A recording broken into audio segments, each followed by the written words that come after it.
The following program is a short segment of the first audience presentation given by Dr. Peter Chojnowski. Fatima Fraud, Our Case for an Imposter Lucy. Part 2.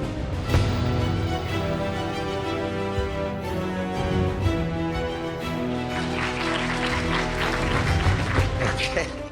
So it was based on that problem, the apparent difference between these pictures and between what seems like two different women, that caused us to begin this investigation. And what we've done is put the case, we're going to prove fraud here. And what we've done is put all the evidence in three separate categories.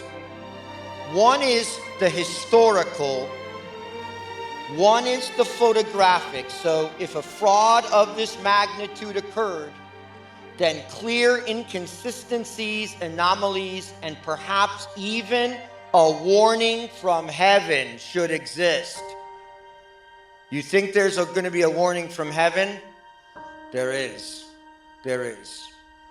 Photographic, Sister Lucy Truth, the organization we have, accumulated over 100 photographs of Sister Lucia from 1917 to 2005 and submitted them to unbiased experts of various specialties, really those who are on the top of their professions. Because we wanted the best, and we wanted because it was so serious, we wanted an objective analysis. Then, for looking at another scale of value and looking for another indicator, we had a handwriting analyst. Sister Lucy Truth obtained hundreds of pages of authentic writing from the real Sister Lucia. One of those was an extremely rare and high-quality copy of the Third Secret of Fatima, published by the Vatican. 4 writing specimens dated post-1967, and a total of 20 authentic signatures prior to 1967, and 2 question signatures post-1967. These specimens were examined over the course of 6 months. It took a long time to get this in. Okay, so what I'm doing for you today is I'm presenting to you the evidence as we have it now. We have never put forward this much evidence before to any audience or on the internet, so here we go. First, we're going to look at the historical element of this situation. What do we say? Why do we care? Why do we care about the identity of this woman, Sister Lucy of Fatima? I know I don't have to say that to you, but objectively speaking, why do we need to care? The identity of Sister Lucy is tied up with the history of the Fatima apparitions, the largest public miracle in human history, the miracle of the Sun, subsequent to the resurrection of Jesus Christ. The events culminating in 1960 and thereafter demand a reasonable explanation and renewed examination. Now look at this. You will appreciate this because it's amazing what we found. It seems to be the case that the transition from the real Sister Lucia to the new Sister Lucia, quote unquote. How many things in our age have to be quote unquote? Exactly parallels the transition from the traditional Catholic faith to the new faith of post-Vatican II. Okay, I mentioned to you about a warning from heaven. And I just found this last week in a text called Fatima in Twilight. It mentions the fact that on her deathbed, so remember Jacinta, Francisco had already died in 1919 from the Spanish flu. Now Jacinta is going to come down with it, and she is going to die the next year, 1920. Before she dies, she has a message. Our Lady appears to her when she is on her deathbed, and she conveys to Jacinta a message. Jacinta's going to convey that message to Lucia.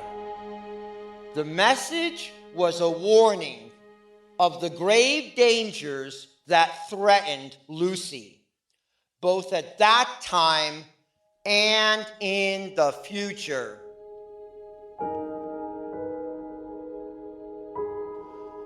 The priest who was in charge of the area of Fatima, he heard this from Jacinta. He immediately tried to get both seers out of Fatima. Of course, Jacinta was ill. He took Lucia to Lisbon to protect her life. He was going to put her in a school in Lisbon. He was going to have her have a new identity, a new name. And she was never to speak about Fatima. Well, the government of Portugal, the Masonic government of Portugal, found out where Lucia was. So they had to take her again and go back to Fatima. But she was always under threat. In 1921, they bring her to a Dorothean school in Porto, Portugal, run by the Sisters of St. Dorothy. And she was instructed, she was given a new name, Maria das Dores, Mary of Sorrows, and they forbade her at the school from ever talking about Fatima.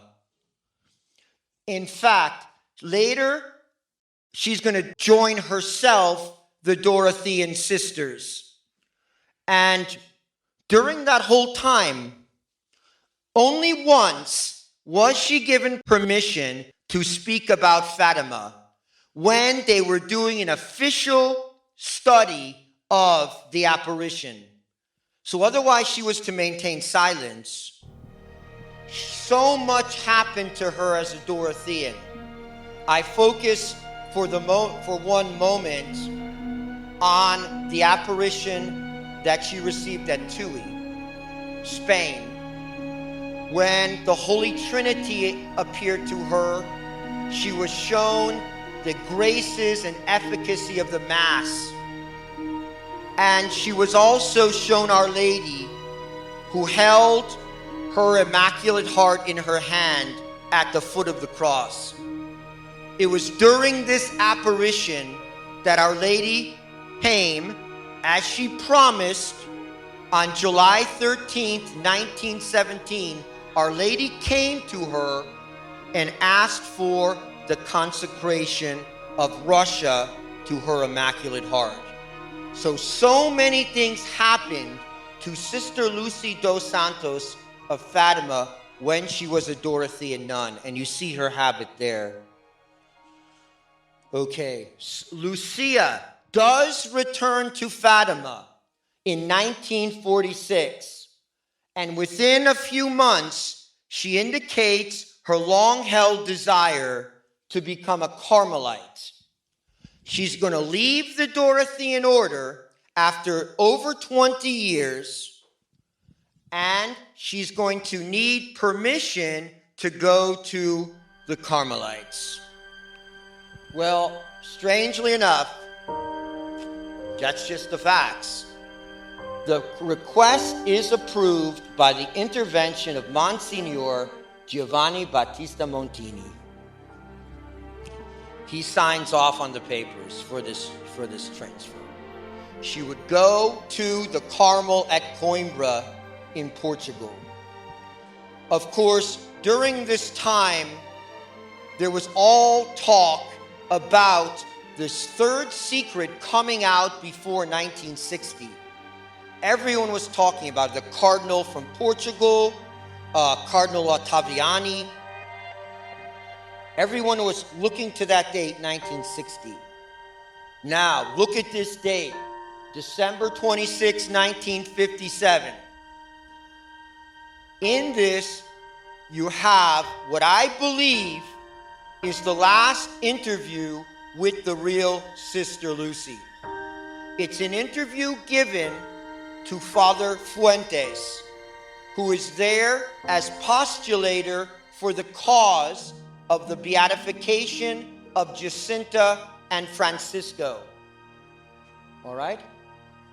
Then look at that. After this interview, Sister Lucy was not allowed to be interviewed anymore for the next several decades.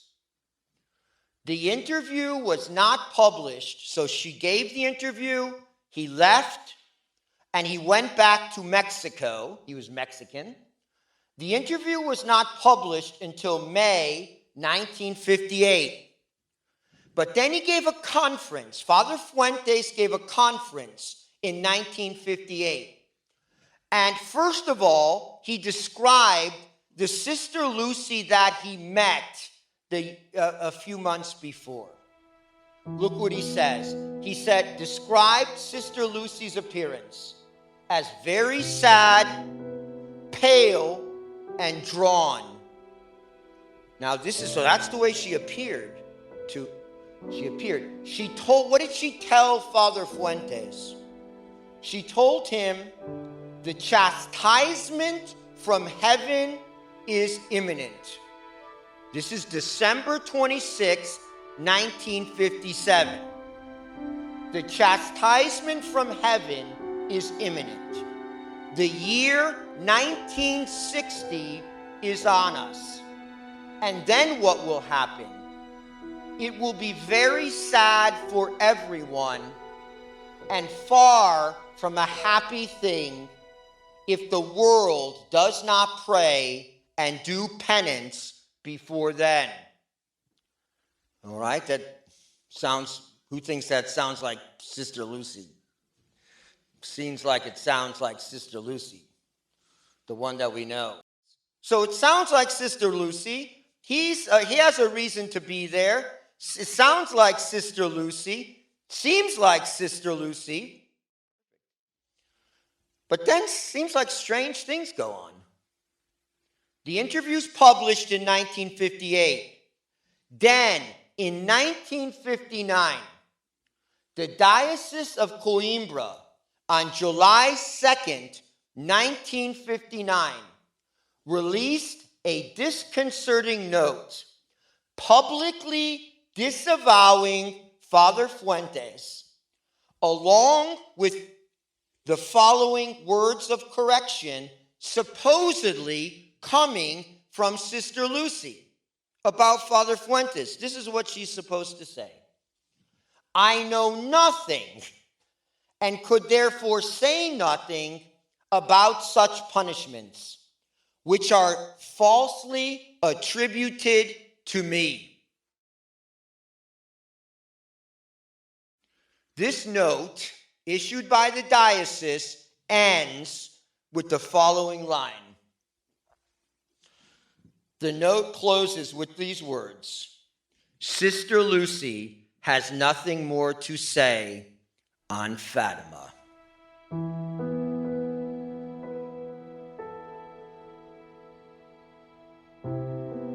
What happened? Why is it getting strange all of a sudden? It's 1959. Why is it all getting so strange? Here are the events that happened 1958 to 1959 and then into the 60s. I'm just going to run through them because I think they matter. This is a transitional year. So, and what happens in the church is going to affect Sister Lucy and what happens to her, surely. Number one, October 9th, 1958, Pope Pius XII dies.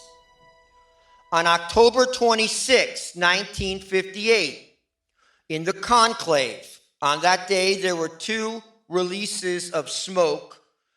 In the first release, when they're burning the ballots after 2 ballots, there was, at the Conclave, of course, white smoke initially went up the pipe, but then black smoke gushed out.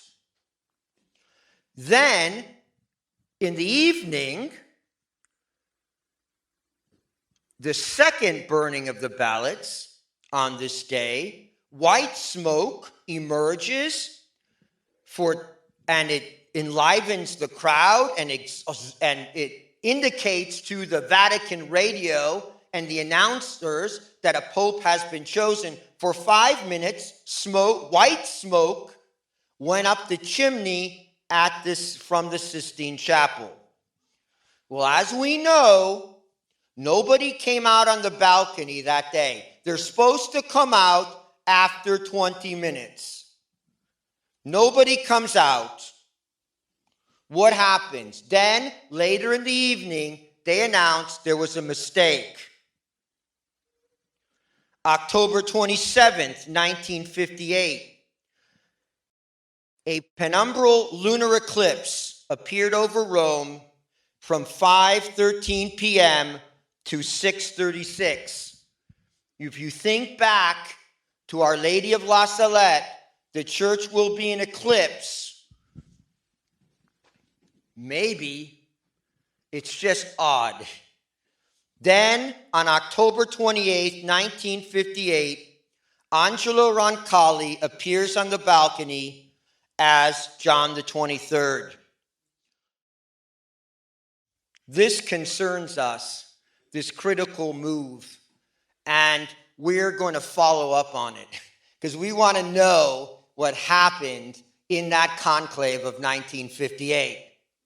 We want to know. And who would know? Who would be spying on that conclave? The U.S. government. No, it's true. It's true. So we want to get the declassified documents concerning that conclave. What happened? Because clearly it was the turning point for Sister Lucy, as we will see.